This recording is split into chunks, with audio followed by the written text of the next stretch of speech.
We are going to add a shuttle servicing mission to the Hubble Space Telescope to the shuttle's manifest to be flown before it retires.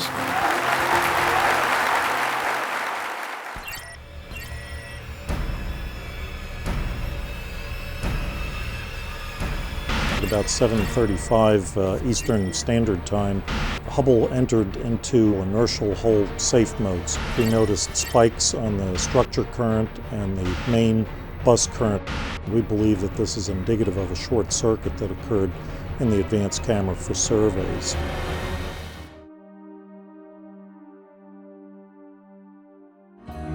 ACS was inserted on Hubble in 2002.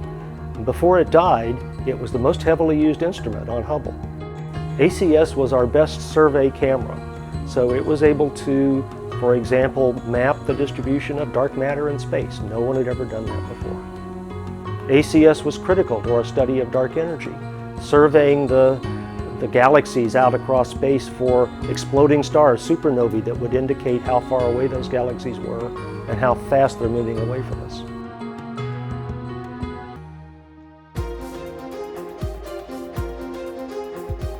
So we were pretty far along on STIS, and then ACS failed, and that was really late in the game.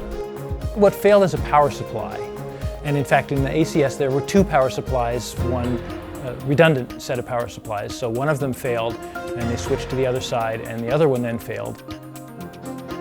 So there was not much time, but it was decided to see if we could come up with a fix for it. We leveraged what we learned on the STIS job.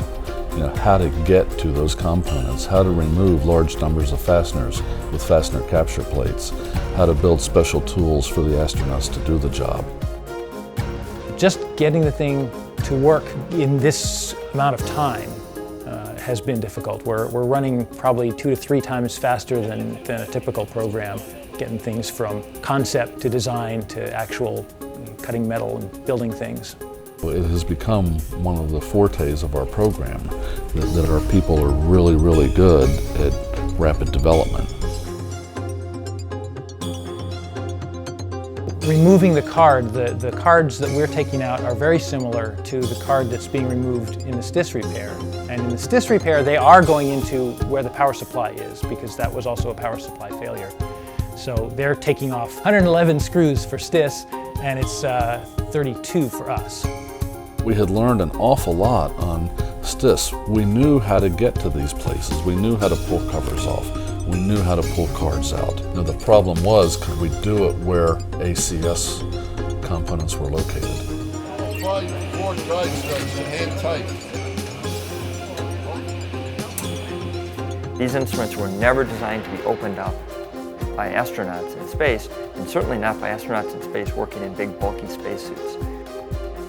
So we needed to make sure that what we were doing was something that could be done by an astronaut in zero gravity with this big puffy suit around them, constraining their movements. And not only that, but it's inside what's called the aft shroud of the Hubble Space Telescope. So the space is kind of confined. They have these doors that they open up and can get in.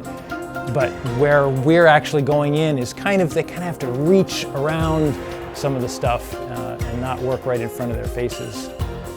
The primary detector of the ACS, what's known as the wide field channel, is a CCD, just like in your digital camera, only it's 16 megapixels. So there's a box that controls that, the CEB, and that's what we're taking out. And it's probably fine. It actually is probably still working, but that's the easiest way to get in and get new power into the system. We had to design a plate that goes on top of where we're taking off the screws, sort of clips on there, and has little holes in them for the screwdriver to go through, the bit, and those are too small for the screws to pass through. And that was designed for the STIS repair, and they had a very large one with lots of different types of screws, and we were fortunate that we are, in the end, only taking out one size of screw.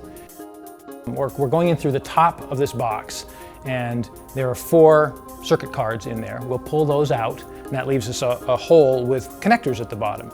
And those connectors are what connect to the detector and what used to supply power to it.